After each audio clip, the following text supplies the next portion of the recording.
ኢየሱስ አንድ ያላደረገው ትውልድ ወንጌል አንድ ያላደረገው ትውልድ ካውንስሉ አንድ ያደርገው።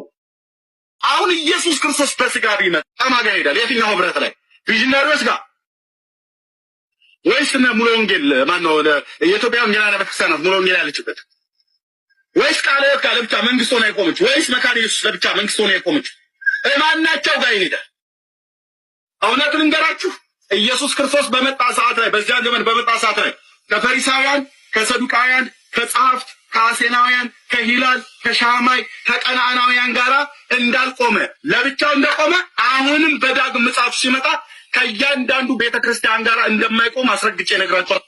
ፕሮቴስታንት ሲሏቸው ከዛ ውስጥ ደግሞ ካልቪን ጆን ካልቪን እና ሉተር ብለው ተከፋፍለውና ስማቸውን ብጠራ የነጮቹን ሁሉ እንኳን ብጠራ አደክማል ድካም የስም ቁጥር አበዛው። ወደ ኢትዮጵያ ደግሞ ሲመጡ እነኛው ነጮቹ አንዳንዶቹ ይዘውልን መጡ። ሃይማኖቱ ይዘው ሲመጡ ከሃይማኖቱ ጋር ነገር ተክለው ሄዱ። መካነ ኢየሱስ ከቃልዮት ጋራ ወይ መሰረተ ክርስቶስ ከሙሉ ወንጌል ጋራ እንዳትግባባ የሚያደርግ ሸርም ተንኮልም ጭምር። ለዚህ ነው በህብረት ውስጥ እንኳን አብረው እንዳይቆሙ መካነ ኢየሱስና ቃልዮት በእኛ መንግስት ነን።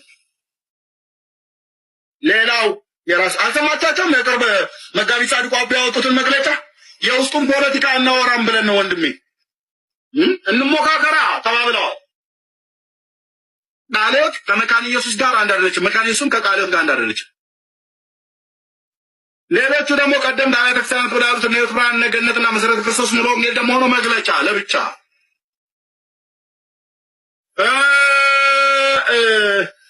ደግሞ ካውንስሉ ደግሞ ብሎ ሁሉንም ሰብስቦ የሚይዝ ጎተራ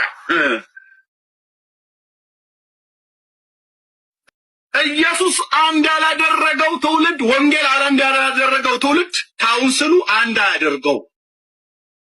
ያዝልኝ የኢየሱስ ትምህርት አንድ ያላደረገው ትውልድ ካውንስሉ አይሰበስበው፣ ካውንስሉ አይዘው።